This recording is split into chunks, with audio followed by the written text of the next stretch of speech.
ਸਤਿ ਸ਼੍ਰੀ ਅਕਾਲ। ਏਤਮਨ ਚੈਨਲ ਦੇਖ ਰਹੇ ਸਾਰੇ ਦਰਸ਼ਕਾਂ ਦਾ ਮੈਂ ਰਾਧਿਕਾ ਸ਼ਰਮਾ ਕਰਦੀ ਹਾਂ ਨਿੱਘਾ ਸਵਾਗਤ। ਦੀਵੇ ਵੀ ਜਗਦੇ ਰਹਿਣਗੇ ਤੇ ਤਾਰੇ ਵੀ ਮਗਦੇ ਰਹਿਣਗੇ। ਦੀਵੇ ਵੀ ਜਗਦੇ ਰਹਿਣਗੇ ਤੇ ਤਾਰੇ ਵੀ ਮਗਦੇ ਰਹਿਣਗੇ। ਸਾਜ਼ਿਸ਼ ਹਨੇਰੇ ਕਰਨਗੇ ਤੇ ਚਾਨਣ ਵੀ ਲੜਦੇ ਰਹਿਣਗੇ। ਸਤਿ ਸ਼੍ਰੀ ਅਕਾਲ ਜੀ, ਰਾਧਿਕਾ ਸ਼ਰਮਾ ਪਹੁੰਚ ਚੁੱਕੇ ਹਾਂ ਜੀ ਕੁੰਡਲੀ ਬਾਰਡਰ। ਵੇਖ ਸਕਦੇ ਹੋ ਸੋਨੀਪਤ ਦੇ ਜਾਟ ਹੋ ਜੀ। ओके सोनीपत के जाट पहुंच चुके हैं जी बार्डर के उत्ते। की करना आए हो इत्थे? ये सरकार या तो प्यार से मान जाए या फिर हमें अपना बल दिखाना पड़ेगा, हमको खुद बनानी पड़ेगी सरदार। आप मतलब जाट हो है ना? हाँ जी। ये हाथ में क्या पकड़ा है?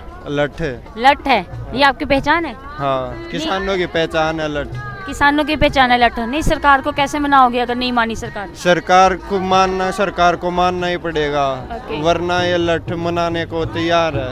नहीं, आप हरियाणा वाले हो है ना? हाँ जी। तो हरियाणा की 3 जत्थेबंदियों ने तो कहा था कि वो मोदी जी के साथ हैं।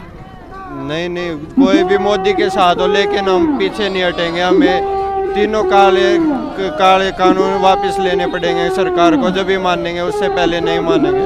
आप यहाँ पे मतलब कब से आके बैठे हो? 25 तारीख से, जब से शुरू हुआ है, जब से आकर बैठे हैं। ओके, तो यहाँ पे होते हो रोज? हाँ।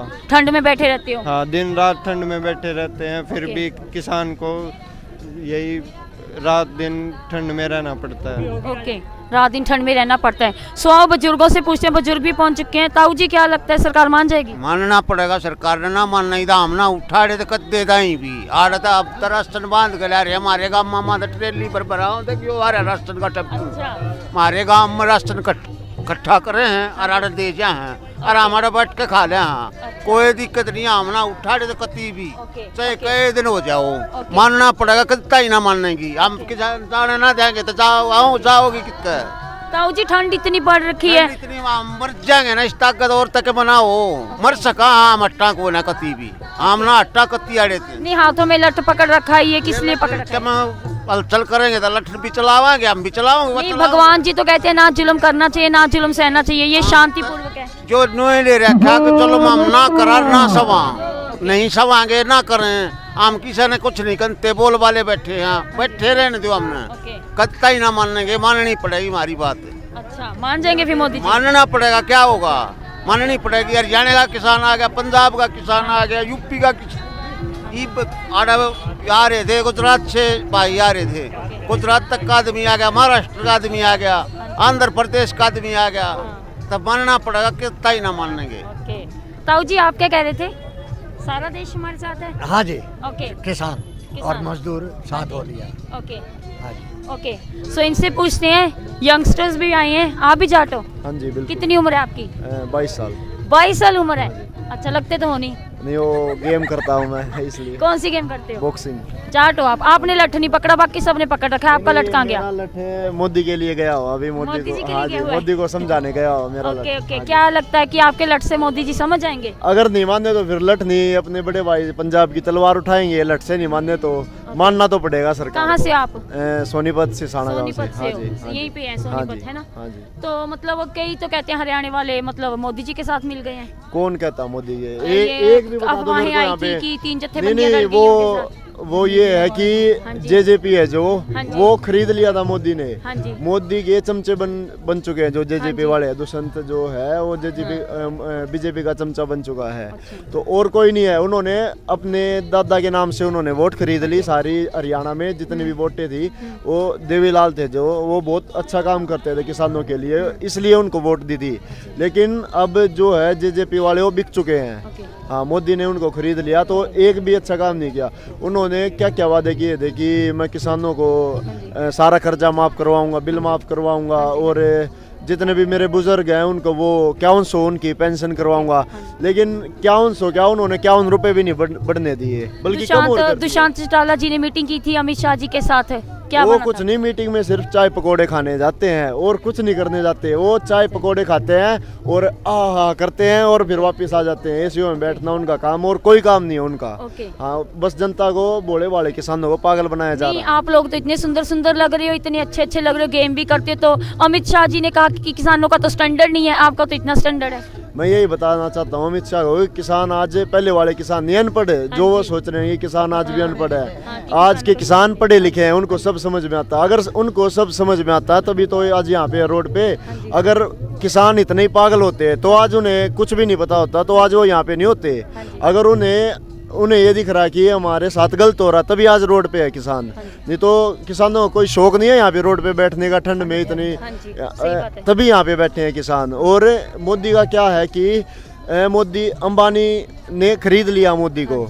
ये क्या चाहता है कि जितने भी हमारे एयरपोर्ट हैं, रेलवे हैं, इन सबको प्राइवेट करना चाहता है। हाँ जी, इनका यही मकसद है। इतनी छोटी सी उम्र है 22 साल की, पर पता आपको सब कुछ है ना? पता क्यों नहीं, पढ़ा लिखा हूँ मैं, किसको नहीं पता? बच्चे को पता है मोदी कितना घटिया काम कर रहा है।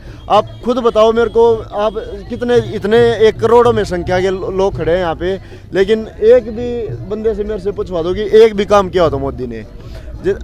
आप मेरे को बताओ कि कुछ भी, मतलब एक छोटा सा काम भी बता दो मेरे को जो मोदी गवर्नमेंट ने किया हो। एक भी तो काम सड़कें बनाई है जी आपके हरियाणा में, आपके हरियाणा में तो बहुत फैन है जी मोदी सरकार के। कौन है? एक भी मेरे आगे लाओ ना, आप कहाँ हो? मोदी नहीं, मेरे नान के हरियाणा में वो कहते हैं कि मोदी जी ने सड़कें बना दी। वो हरियाणा में तो बहुत मोदी भक्त है, अंधभक्त है, काला जादू करता है। जो उसके काले जादू में अब हम नहीं आएंगे बकाये में। आप खुद बोल रहे हो कि इतने समझदार हो आप। हाँ, हम तो पंजाब से हैं। हम आपसे एक बात पूछना चाहते हैं, सारी दुनिया मोदी जी के खिलाफ थी जब इलेक्शन हुए थे। अगर कमरे में 5 बंदे बैठे होते थे, 5 में से पूछ लीजिए कि मोदी जीतेगा, तो वो कहते थे हमारा फेवरेट नहीं है मोदी सरकार। तो मोदी जी जीते कैसे? यही तो ईवीएम जो इलेक्ट्रॉनिक वोटिंग मशीन है, यहाँ पे पता नहीं होगा मेरे बुजुर्ग हैं जितने, लेकिन मेरे को पता है ईवीएम में इतना घोटाला कर रखा है इसने, गवर्नमेंट ने।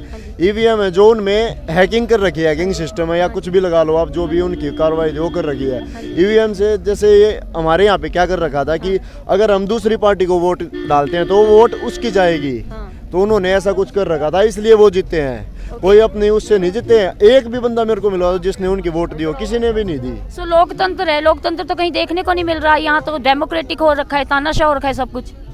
तानाशाही तो हो रखा है, लेकिन मैं यही कहना चाहता हूँ कि मोदी जी या तो प्यार से मान जाए, हमारी किसानों की मांगे पूरी कर दे, हमें लठ उठाने पे मजबूर ना करें, और प्यार से मान जाए तो ठीक है, नहीं तो फिर हम बल का प्रयोग करेंगे, फिर तो मानना ही पड़ेगा मोदी। कई खबरें सामने आई है, जब हम भी मतलब मीडिया वाले भी आते हैं, हम चंडीगढ़ से हैं, हम तो पंजाब के, हम तो सेवा कर रहे हैं, है ना। हमारा कोई मतलब मसाला इकट्ठा करना, जब भड़काऊ कुछ करना, वो मोटिव नहीं है ना। We just came for the surviving people, है ना, क्योंकि ये बहुत बड़ी लोक लहर बन चुकी है। तो हम जब आते हैं तो हमें लोग कहते हैं, हमारे मकान मालिक कहते हैं बेटा मत जाओ, वहाँ पे फोर्स लग गई है, खबरें आ रही है, खुफियाना खबरें आ रही हैं, फोर्स लग गई, रातों रात हमले हो सकते हैं, सियासत चल रही है, बीच में पता नहीं कितने सियासत चल रही है। तो क्या लगता है हमला हो सकता है? जो गोदी मीडिया है, जो मोदी की मीडिया है, ये सब उनका काम है। जो ये न्यूज़ दिखा रहे हैं आज तक वाले, ये जो भी मोदी ने खरीद रखे चैनल, ये सब भड़काने का काम कर रहे हैं। यहाँ पे किसान शांतिपूर्वक आंदोलन कर रहे हैं अपना, और जब तक चलेगा शांतिपूर्वक चलेगा। आप लोग तो शांतिपूर्वक हो, क्या सामने से शांतिपूर्वक आ रहा है? अगर मतलब वो तो तानाशाह बन ही गए हैं, अगर उन्होंने कोई ऐसा रिस्पॉन्स दे दिया कि अगर फोर्स आ गई, दंगों वाला हालात हो गए तो? हाँ, नहीं, अगर ऐसा कर दिया तो फिर ये इतिहास पूरे दुनिया में तहलका मच जाएगा। जो और कंट्री है, जो भी मतलब हमारे यूएनओ, यूनाइटेड नेशन, वहाँ तक बात फैल जाएगी।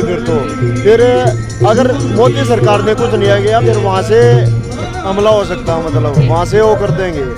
हाँ जी, गवर्नमेंट ऐसा नहीं करेगी, हमें पता है, क्योंकि यहाँ पे 1-2 किसान नहीं है, करोड़ों किसान है यहाँ पे, ऐसा नहीं करेगी गवर्नमेंट। नहीं, आप तो यंगस्टर्स हो, है ना, हमारे देश की मतलब, है ना, अगली पीढ़ी। तो क्या लगता है जीत के जाओगे? बिल्कुल जीत के जाएंगे। अगर चाहे 6 दिन, 6 महीने, चाहे 6 साल, 60 साल भी बैठना पड़ जाए, बुढ़े चाहे मरना पड़ जाए यहीं पे, लेकिन हम जीते बिना नहीं जाएंगे यहाँ से। ओके, इतिहास को सिरज दो। बिल्कुल बिल्कुल। ओके, सो ये है जी सोनीपत के जाट। सभी जाटों को दिखा दीजिए, कितनी सुंदर सुंदर बंगे बांध रखी है, सबने लाठ ले रखे हैं। इनका लाठ गया है मोदी जी के पास, तो उनको मनाने के लिए। सो जल्दी हम दुआ करेंगे आपका लाठ वापस आ जाए और मोदी जी मान जाएं।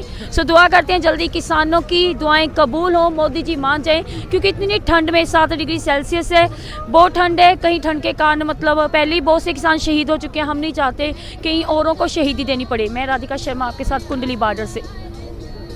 ਨਵੀਆਂ ਅਤੇ ਤਾਜ਼ੀਆਂ ਖਬਰਾਂ ਦੇਖਣ ਲਈ ਸਾਡੇ ਇਹ ਧੀਮਾਨ ਚੈਨਲ ਨੂੰ ਸਬਸਕ੍ਰਾਈਬ ਕਰੋ ਅਤੇ ਬੈਲ ਆਈਕਨ ਦਬਾਉਣਾ ਨਾ ਭੁੱਲੋ।